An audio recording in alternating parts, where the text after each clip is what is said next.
Hey, good morning, everybody. Welcome back to another episode of Coffee Chat with Matt, and happy Mother's Day weekend to you all, especially the mothers out there.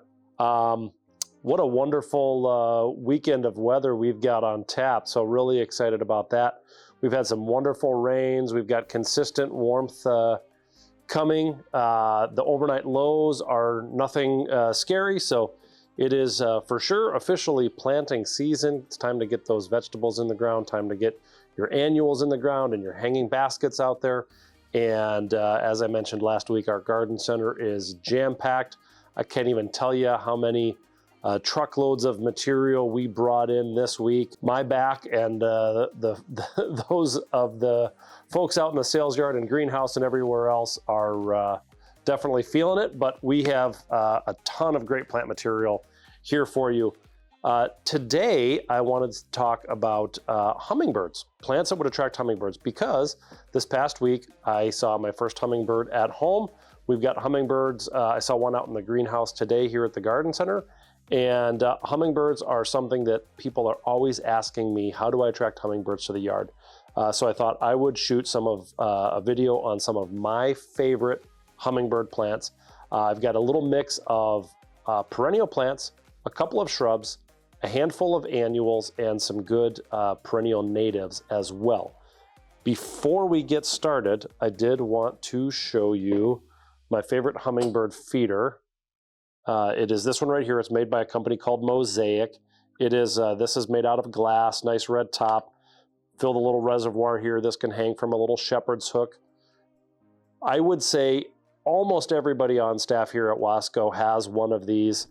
I have one at home. I've had one for many years. It is a fantastic feeder. The hummingbirds really love it, and it's super easy to use. Also, since it's made out of glass and this is powder-coated metal, it lasts for a long time unless you drop the lid like I did last year, but we do have replacement lids that we can provide as well. So really great, all glass. This can go into the dishwasher to get it cleaned up. So fantastic. You just fill the reservoir up with your nectar and hang it, and you're good to go. I do get a lot of people that ask about nectar. We actually sell some pre-made dye-free nectar. If you're buying a store-bought nectar, it is very important that you use something that is dye-free. Those dyes are not good for the hummingbirds. However, it's also very easy for you to make this at home. You can, in a pan or pot on the stove, you're going to mix 1 part sugar with 4 parts water, bring it to a boil, and then turn it off. Stir it a little bit, let it cool down, and you're good to go. That's just homemade nectar. It's that easy. So if you haven't already, get your hummingbird feeders out. These make a wonderful, these feeders make a wonderful Mother's Day gift. So let's jump into some actual hummingbird loving plants. No particular order. I'll start with my some of my native plants here. First off, Lobelia cardinalis, or cardinal flower. This is a plant that's going to bloom in the midsummer. It will get relatively tall, anywhere from 2 to 4 feet tall, with bright red, sort of trumpet-shaped flowers.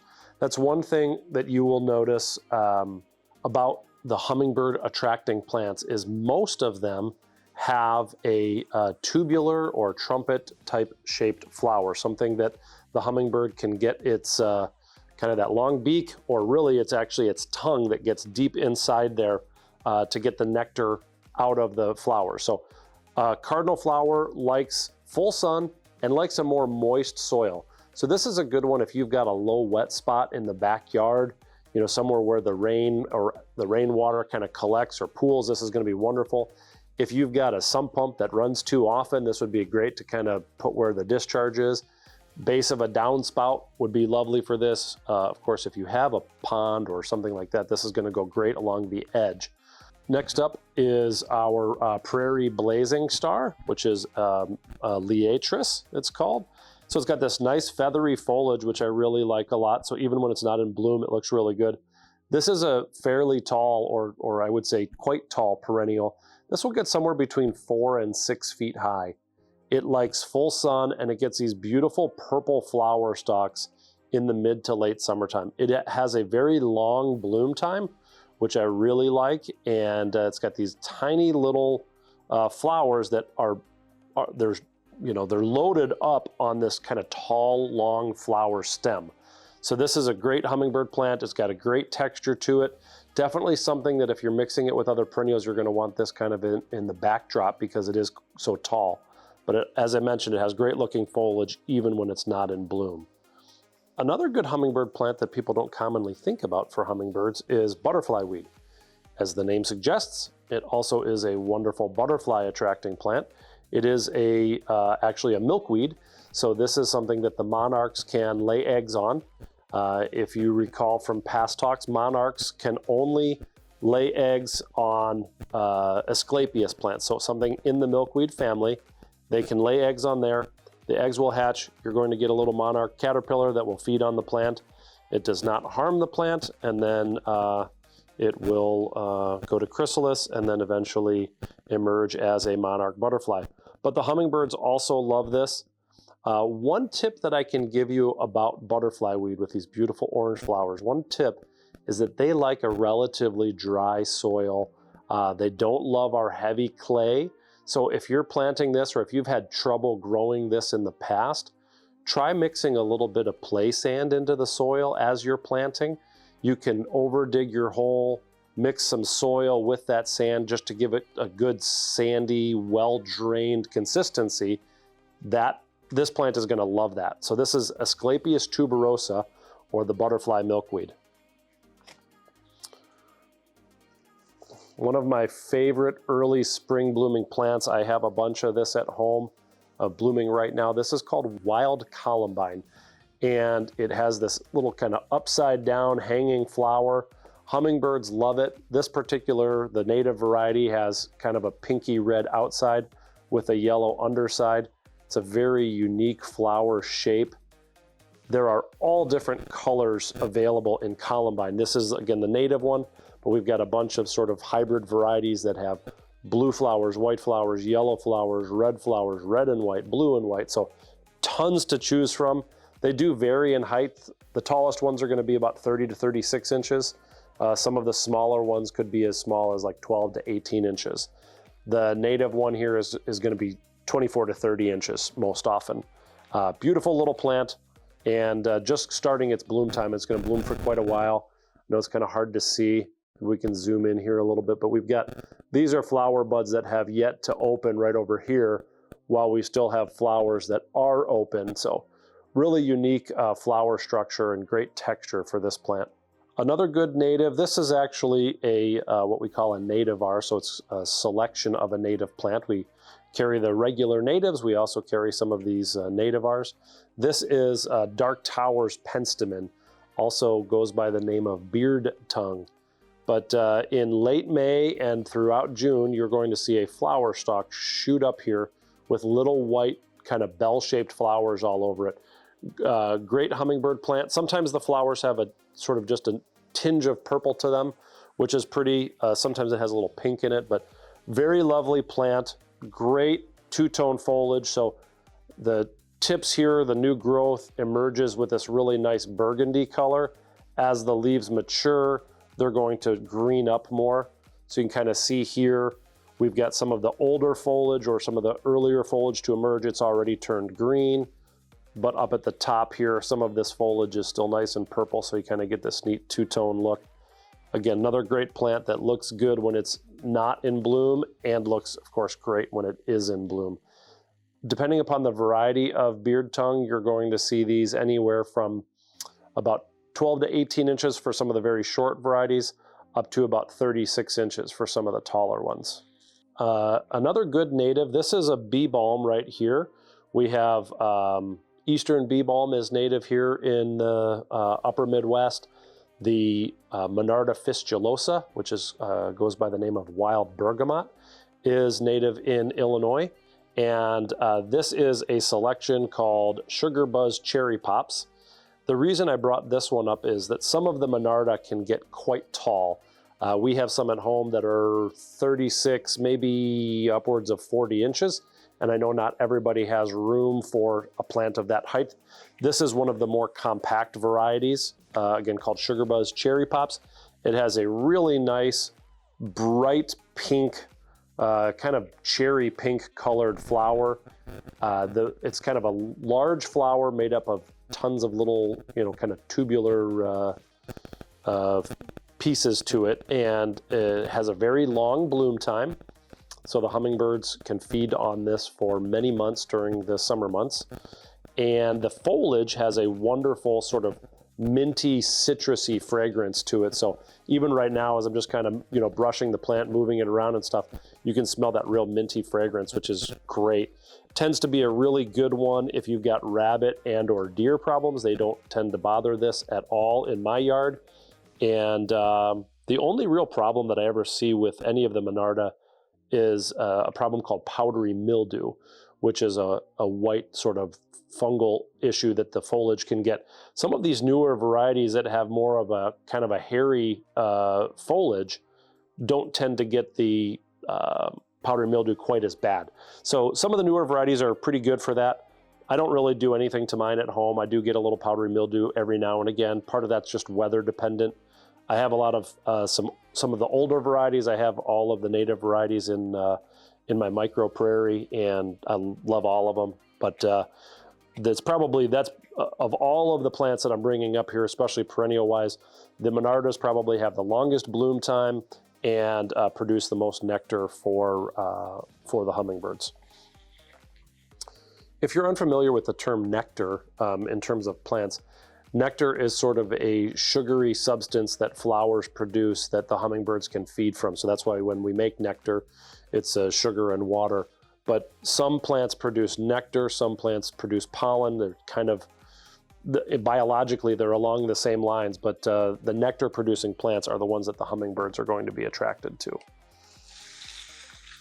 This is another wonderful perennial here. This is a Phlox paniculata called Bubblegum Pink. It comes from First Edition's breeding program. The paniculata phlox are a North American native, not so much right around here, but very hardy. They do very well here. This particular variety obviously has bright pink flowers with a little darker pink eye. It's one of my favorites and one of our most popular. This one got a little greenhouse heat, so it's already started to bloom earlier than normal. This normally doesn't bloom until, I would say, early June, and then it blooms like June, July, sometimes into August. They oftentimes will bloom multiple times throughout the year, especially if you deadhead them a little bit. Wonderful plant, available in many different colors, whites, pinks, reds, some kind of purpley colors, even some sort of orangey reds. You definitely want to check the sizes on the phlox that you're choosing, because they do vary in height. Some are 18 to 24 inches. Some of them can be almost 4 feet high, so you'll want to check that out. This is another plant that can get powdery mildew. A lot of the newer varieties have been bred to be resistant to powdery mildew. So really great plant. I love the Phlox paniculatas. Moving along here, this is one that can take some shade. This is a Foxglove. This is part of the Dalmatian series. This is a Dalmatian purple phlox. And the Dalmatian series is known to be a free-flowering perennial. The reason I mention that is that most foxglove are biennial. Biennials are kind of a weird group of plants that take 2 years to complete their life cycle. So the first season from seed, they are concentrating on growing roots and getting the plant established. They do not flower their first year. And then the second year they will flower, go to seed, and then die. The Dalmatian series is a free-flowering perennial variety. It will bloom its first year, as you can see here. Beautiful plants with these big tubular flowers. They are just starting to bloom right now. These couple of flowers are fully open. As these open and then kind of sort of dry up eventually, the plant just kind of keeps blooming from bottom to top. So you can see all of these buds up here have yet to open, and there's, I don't know, a couple of dozen easily on this flower stalk, and then this flower stalk has more. So it's going to bloom for a long time. Part shade, part sun is ideal. Definitely not something you want to put in the hot blazing sun, and But great plant. Hummingbirds love it. Available in a lot of different colors as well. These are going to get 24 to 36, maybe even 40 inches tall, depending upon the location and what you have around them. So really cool plant. I don't know how well you can zoom in here, but inside the flower, there's these little kind of speckles in there. So it almost gives it this really cool sort of orchid-like look to me. I think they're absolutely gorgeous plants. And then of course, the hummingbirds liking them just makes it a real winner for the garden. One of, I think, some of the better, more recent introductions into the plant world are this line of Augustaceae. So Augustaceae are commonly go by the name of Anise hyssop, but I just like to call them Augustaceae. And this particular one is a royal raspberry. You can see it has this kind of cool purpley foliage that emerges. So the early foliage is going to be purple. The older foliage is going to start to green up. So it gives, again, kind of a two-tone appearance, which is really neat. You can see they're just getting ready to bloom. So again, this got a little bit of greenhouse heat, so they're blooming just a little earlier than normal. Normally this is going to be a late May, early June start time for its bloom, and then it'll bloom kind of throughout the summer months. Pretty good re-blooming variety, so it'll kind of continually bloom throughout the summer. They have this sort of flower stalk with tiny little trumpet-shaped flowers all over it. This one, as the name suggests, is kind of a raspberry pink color. There are other ones that are like Queen Nectarine has sort of a peachy orange color to it. There's some nice blue ones. There's some native varieties like giant purple hyssop. I like Blue Fortune. I have that at home. Blue Boa is a really nice one. This is another one that's a member of the mint family, similar to the Monarda that I showed you before. So it's got kind of a neat square stem, very minty. The foliage kind of smells like a cross between mint and black licorice. So it's got a really good, strong fragrance to it, which smells very nice and does a good job of repelling the deer and rabbits. I don't tend to like these again. So it's a really good one. These like full sun and hate to be overly wet. So they're going to take a little moisture to get them established, but once established, they tend to be very, very drought tolerant and don't like to sit in water. So I like those. They're going to range typically about 24 to 30 inches for the height on these, but Royal Raspberry is one of my favorites. I really like that. There's also a series called Kudos. The Kudos series is pretty nice too. I've got one of those at home. All right, let's move over to a handful of annuals here. So annual plants for the hummingbirds. I guess we'll start over with these two. These actually, although they look completely different, are two members of the same genus. These are both Cuphea. This one I've talked about several times before. In fact, I think I talked about it on a video just a couple weeks ago. This is called Vermillionaire. It's a PW introduction. I hear this commonly referred to as the firecracker plant. You can kind of see why. It's got those little tubular shaped orange flowers with a little kind of yellowy green tip to them. I know it's, again, probably hard to see, but got a nice tubular shape there. The hummingbird can get that nectar out of its flower. I have done this plant for the last couple of years. It has done exceptionally well for me. I have tried some of the other varieties of Cuphea, the firecracker type Cuphea like this, and Vermillionaire is for sure the best performing one that I have grown. I've done it in pots before. I've also done it in the ground. And last year, I would say by the end of the season, I had a nice sort of 2.5 foot, maybe 2 foot tall mound, really nice, tight, almost sort of a little bigger than a bowling ball, but just loaded with flowers. And it did really well. It also did very well late into the season. It was still blooming pretty good through September and into October. So I really like that one a lot. Full sun and kind of average to moist soils. It's not too picky. This one over here is a new one for us. I did plant one at home this past week. I just thought it was a really cool flower. This is called Sweet Talk Red. It's a shorter, more compact variety. It's a little stretched out in this pot here just because it's been so warm in the greenhouse lately. We've had a lot of good sun. But it has these sort of red attractor flowers or attractor petals around the perimeter. And then you've got the actual flower parts where the nectar is going to be down in the center. So you've got this little sort of tube with these, 5-ish bright red with a little purple sort of attractor flowers. So there's a lot of plants that have both sterile flowers, what we call attractor type flowers, and fertile flowers. This is all one flower, but it's got kind of these showy parts that tell the insects or the hummingbirds or whatever it is, like, hey, check me out. And so that's what the insect or the bird is attracted to, but then the good stuff is inside the throat of the plant. So I did plant this at home. I'm very excited about it because I think it's got a really cool look to it. I like the two-tone purple and red. So we'll see how that goes, but it is new for us this year and new for me. So I put it in my trial garden. I do a bunch of salvias, which leads me over to this one. I do a bunch of salvias and other hummingbird-loving plants. That's just kind of my my hobby. So the trial garden gets anything, or I should say, the only thing that gets itself into my trial garden are hummingbird attracting plants. That's kind of my goal with that garden. Every year I try some different salvia. We are here at the nursery, we grow a lot of our own salvia. And this is one that has made it into my garden, and I generally plant every year. This is called Roman Red. And nice orangey red,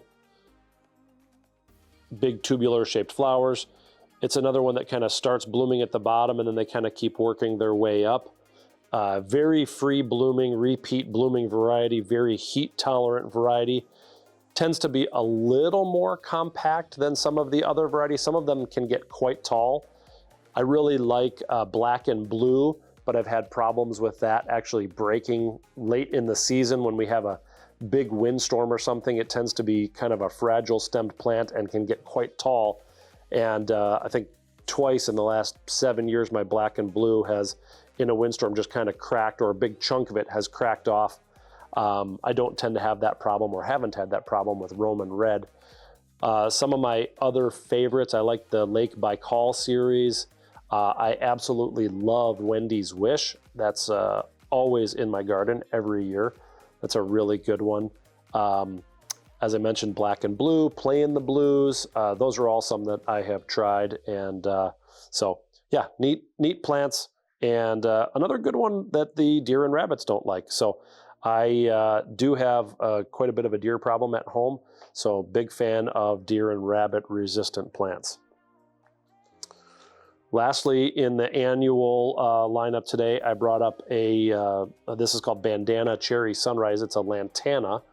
Now, lantanas come in all sorts of different colors, from whites, yellows, pinks, reds, oranges predominantly. Those are going to be the colors. This one actually changes color, so I'll kind of show you on the tag here. Maybe we can zoom in a little bit so you kind of see there on the tag. This one will have both pink and yellow flowers on it, which I really like. The plant itself, it's kind of a mounding, not really a trailing plant, but kind of more of a mounding plant. It's going to get about foot and a half tall, not much more than that. Very, very heavy rebloomer. Once established, again, very drought tolerant. In other parts of the country, lantana are actually perennial. They are not, of course, perennial here, unfortunately, but really lovely plant, great for butterflies, great for hummingbirds, can grow in a hanging basket, can grow in a pot, does absolutely wonderfully in the ground as well. So I usually do a couple of these at the edge of the patio and just put them in, give them a couple good waterings early on, and then just kind of let them go. So that's a good one. Okay, so those were my perennials, my annuals, my natives, and I might get a little bit of pushback for this, but I brought up a butterfly bush. The botanical name for these is Buddleia, and the reason I say I might get a little bit of pushback is that in some parts of the country, in some parts of the U.S., butterfly bush are an invasive weed. Here in Northern Illinois, you're lucky to get one of these to come back, let alone have them reseed themselves and go rogue. I have never once seen nor heard of Buddleia going rogue in Northern Illinois. So I think it's a wonderful plant for the garden. The butterflies absolutely love it, and the hummingbirds do as well. This particular variety here is called Miss Violet. It's a proven winner's introduction. It tends to be very densely kind of foliated, so you don't have quite as long, stringy stems as some of the varieties.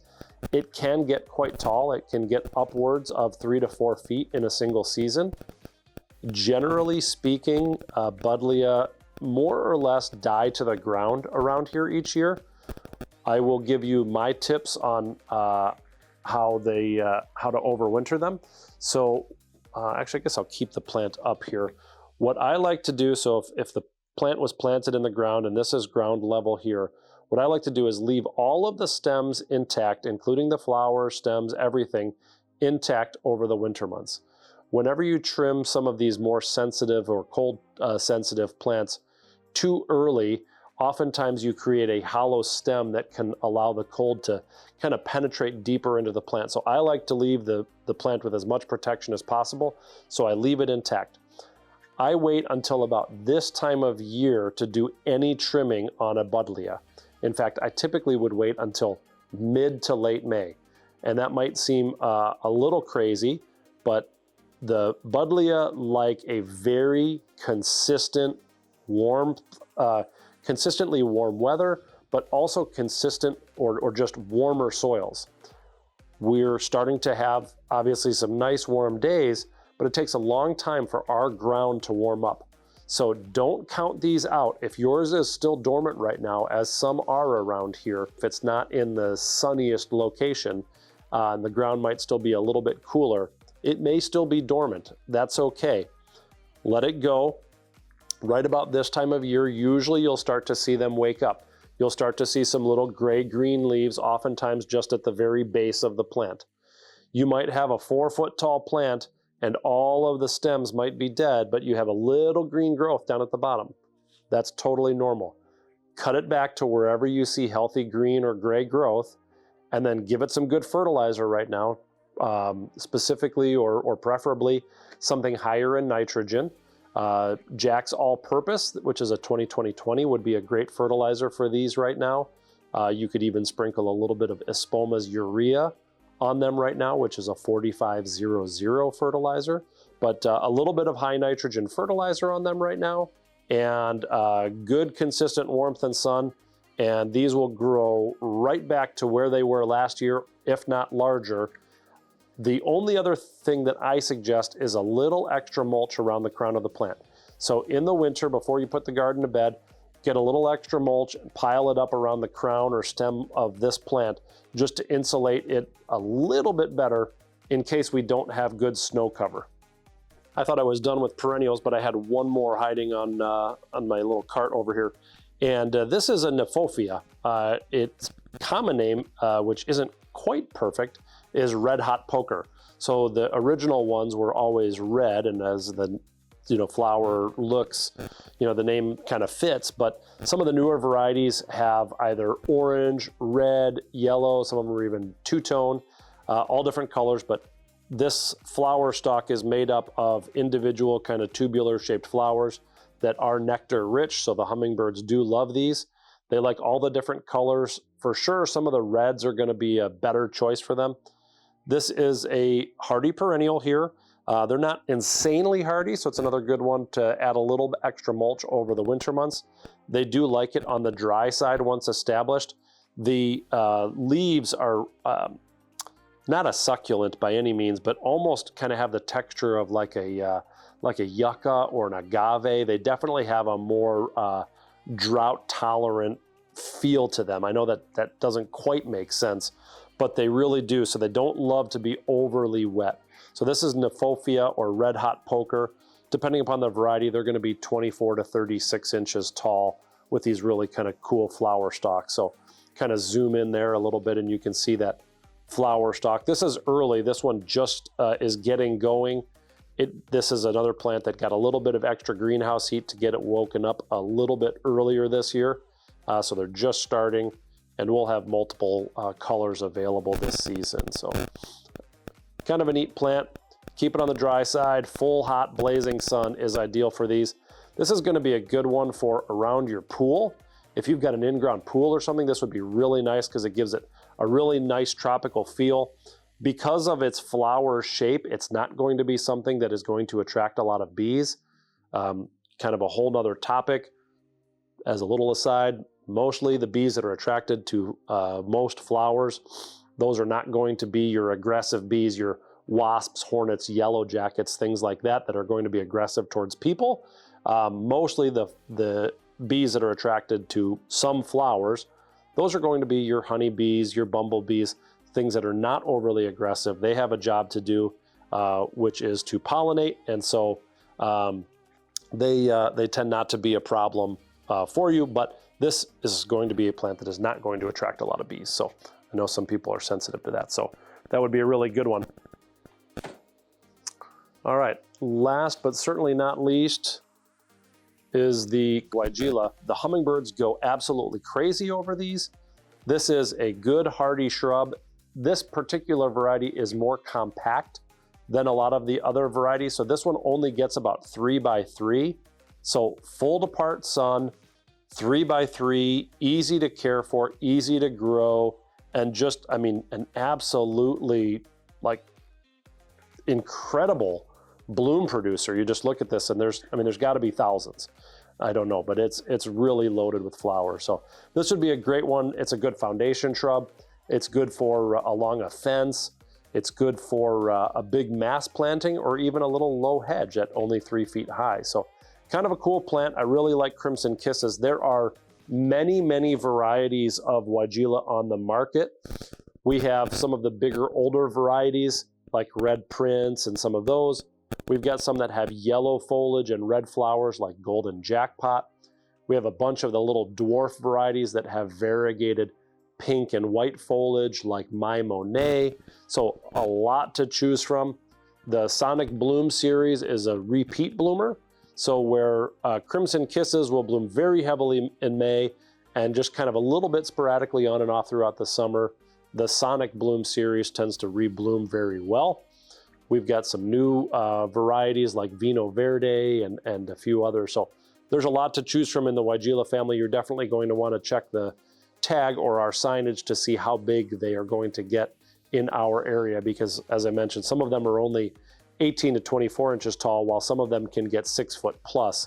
So you're going to have to watch in terms of, you don't necessarily want a 6 foot tall plant growing underneath your living room windows, but that might do well out at the property line or near the fence or something like that. So I hope that you learned something new today.